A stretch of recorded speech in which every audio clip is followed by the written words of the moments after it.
So let me do this. Get in there. Okay. From last time, I said I would do an example of a weirder, what do you call it?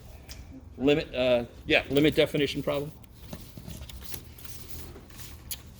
Let me see. This is still 2-4, right? Yeah, this is from 2-4. Oh, here they are. So let's say I needed to show that the limit, this is the one I told you guys last time. All right. And I needed to use the limit definition to show this, right? So we need to find, so if given epsilon greater than 0, we need to find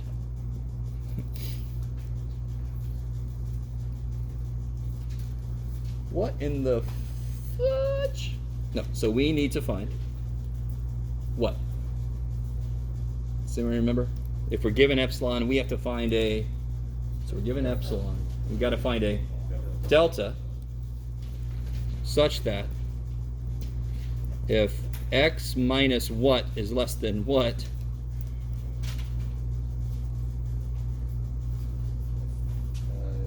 minus A. and what's A? 3.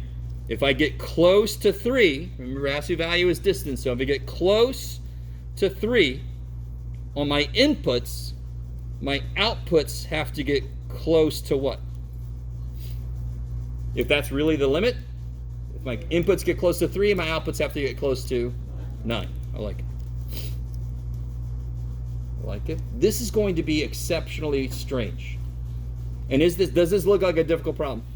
No, but it's not linear. That's all it needs to do to become exceptionally strange. So let's just try this. What's my side work? Let me see. Can you guys see that? Yes. Okay. Side work. I've got to start at the end, right? Now, what the hell can I do with that? Yes. Oh, yeah. Okay. X plus 3. X minus 3. Okay, that sucks, doesn't it? In every other problem, we would simplify it, maybe divide something and get epsilon over 2 or something. And then everything was beautiful. What do I need to show up? Do you guys remember? Don't I need x minus 3 to be less than a number so then I can identify what delta has to be? Does that sound at all familiar to anybody? No? Do you guys remember that? No, Jeff, but just keep going. Okay. Don't I have x minus 3 right there? Okay, here's where things get really weird. Obviously, this is like big old step up of weirdness, correct? Do you guys agree with me? Normally we'd have, like I said, normally we'd pull a 2 out, divide by 2, delta is epsilon over 2, write it backwards, we're done, yay. Well, this ain't normal, this is weird shit. What's the whole idea of this problem? I'm letting x get, the whole idea of this problem is letting x get close to 3, right? So, I'm just going to do this, and you guys don't have to necessarily do this kind of problem, so I'm just going to do this. If x is close to 3, let's say, what sounds like it's close, like, what if x is 1 away from 3, like this?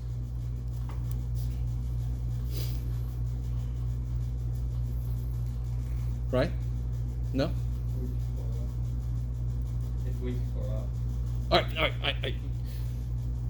This whole thing is inequalities, less than. So aren't I going to get closer eventually than that? Yeah. Yes. So I'm always going to be less than whatever comes out of this. Because this is like you said, it's one step, which is huge. It's crazy far away as compared to what epsilon could be. But I'm going to keep getting closer.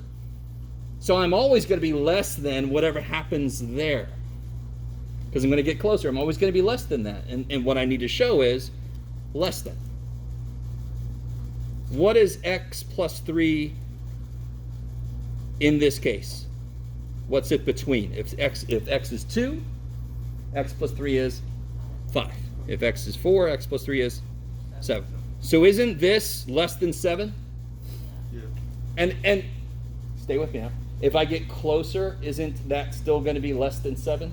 It's going to be even less than 7. So is that statement true the minute I get at least 1 away? Yes. Yeah. Because every time I'm getting closer, it's going to be more and more less than, but that statement is still true. Isn't this weird?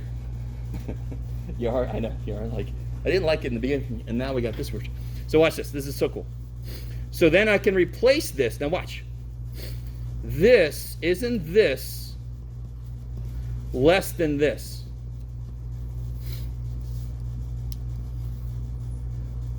Right? Yes?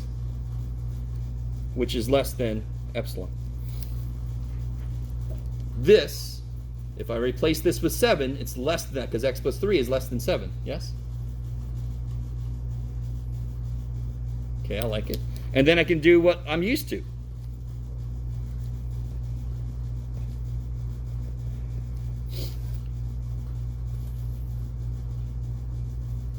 Very weird, yes? Very weird. Math people, weird, yes. Now, and again, I want to show you a concrete example of what I meant by the minute it's not linear. Linear, some of you guys picked up on the shortcut. Whatever the slope is what I'm going to divide epsilon by. Whoop-de-doo. So it's almost too easy. But the minute I make it a little bit harder, it gets insane. Okay. So don't even think about what if there was a sign in there or something.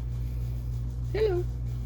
So how do I do this forwards? Well, given epsilon greater than 0, here's where things get interesting. Let delta equal the minimum of 1 and epsilon over 7. I don't know if you guys quite understand. So if epsilon over 7 is bigger than 1, I need it to be 1. If epsilon over 7 is less than 1, then that means I'm closer than I want it to be epsilon over 7. I always want it to be the smallest one. That kind of corrects for what we had to assume earlier. And again, if you don't quite get this, it's actually okay.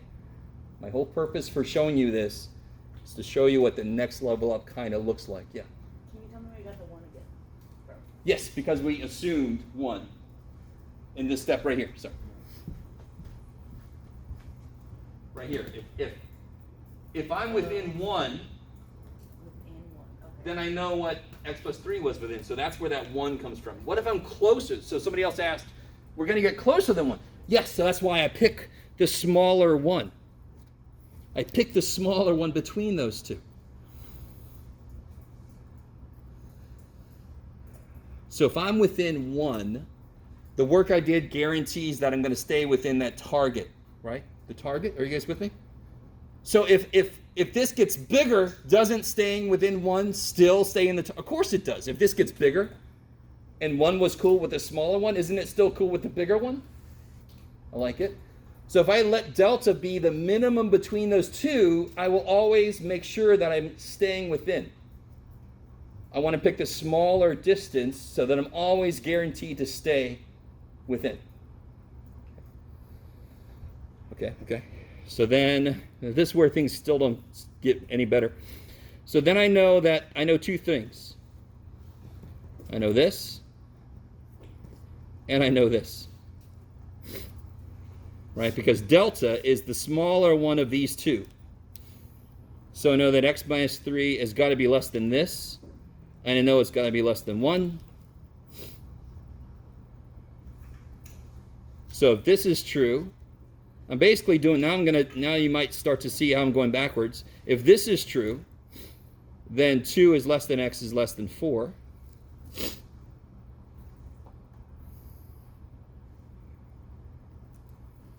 In which case, and then I bring back in, so now I want to look at this. Oops, let me write down my, So if x minus 3 is less than epsilon over 7, right? If x minus 3 is less than epsilon over 7, then I can do this. X plus 3 times x minus 3 has got to be less than, what was x plus 3 less than? 7. 7 times epsilon over 7 die x squared minus 9 less than epsilon. All right. Now, are you going to have to be able to do that yourself? No. Don't freak out. There is something in the homework that's a little bit freaky, but I don't think it's that freaky. So don't look at that as if you're going to have to reproduce that. I just wanted to show you an example of how much more difficult this gets. So if any of you guys are like, I know the answer already at the beginning of this problem, Jeff, I just divide by the slope. Enjoy that shit. The purpose of this homework is to get you used to how to construct a proof and to get you used to epsilon and delta, meaning distances, right? But I want to show you that this process is not always super easy. I can't just know the answer ahead of time. The minute I make it worse, it gets a lot worse. Yes? Where do we get the 7 to multiply u? So if 2 is less than x is less than 4, x plus 3 must be between 5 and 7, so it's definitely less than 7. All right, so if I have this, why am I over here? If I have this, and I multiply by x plus 3 here, I also have to multiply by 7 there, because x plus 3 is less than 7. So it's sort of like multiplying the same thing by both sides by the same thing. Okay. All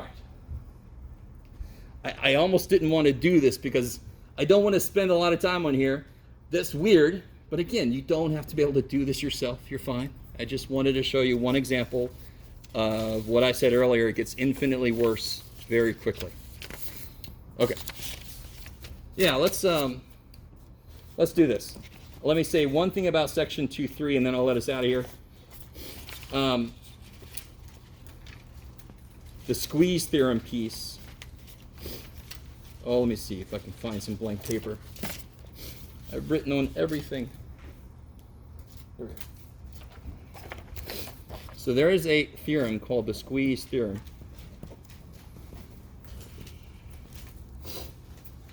If I can spell. Let's see. There we go. Squeeze theorem. So here's the idea. If I have a function f and I have a function h, and there's a function g that is always between those two. So like this. Do I have another color? No. So here's g. It's always between. Always between. So what's going to happen? So if right here, what's the limit as x goes to a of f of x? What's the limit as x goes to a of f of x? What's that limit? As x approaches a of f of x, what's the limit?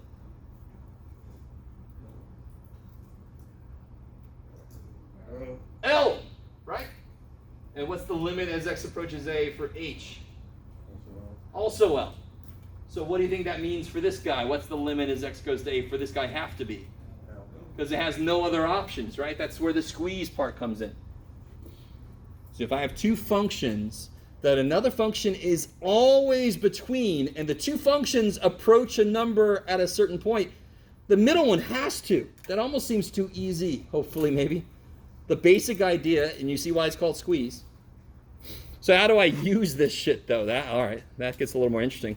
So if I wanted to know what's the limit as x, let me see. Do I want to take one out of the book? Yeah, let's do that. Yeah. Oh, there we go. Let's do... Yeah, let's do that one. Yeah. All right. Yeah, I can... Oh, screw it. I'll just make one up. I don't like that one. X goes to 0 of... No, I'm sorry. X goes to infinity. 1 over x times cosine x.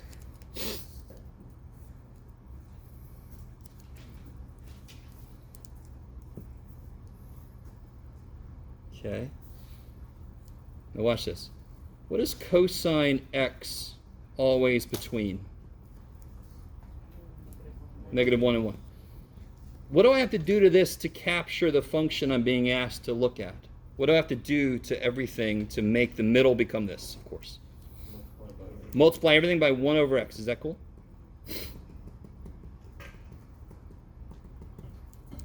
So now, what's the limit as x goes to 0 of this?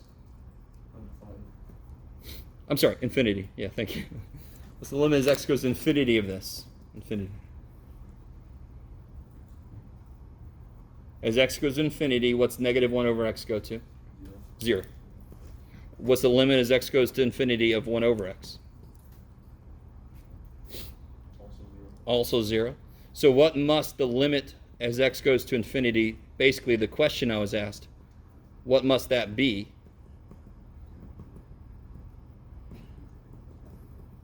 What must that limit be? It's got to be 0. That's the only option for it. If it's got to be greater than or equal to 0 and less than or equal to 0, it can only be frickin' 0. So that's what you do. You take the part of the function they give you. Normally it's going to be something that oscillates, something that doesn't itself have a limit, right? And then you set it up just like we did. Then we know the oscillatory part has to be between negative 1 and 1. And then you multiply by whatever you need to construct the function they actually want me to investigate. See how that takes the cosine out, so I can look at this by itself, and I can look at this by itself. And those limits, I know them. I love you guys. Okay, so that's one little piece of that squeeze theorem. So I'm going to let you guys try those out. You can ask questions. So Friday we'll get into section 2.5, continuity. Next Wednesday I'm going to have a practice test. Maybe Monday. I have a practice test for you because when is our test? Does anyone remember? And what's happening on the 6th, that Monday? Labor Day. Holiday, thank God. So that previous Friday, whatever day that is, we're going to have a review day. And one thing I'll give you the practice test before, and on that Friday, I'll have the answer key for that practice test. Okay. All right. So you guys are free to go. I'll get these quizzes graded by Friday. Look for an email from me with clarification on workshops and stuff.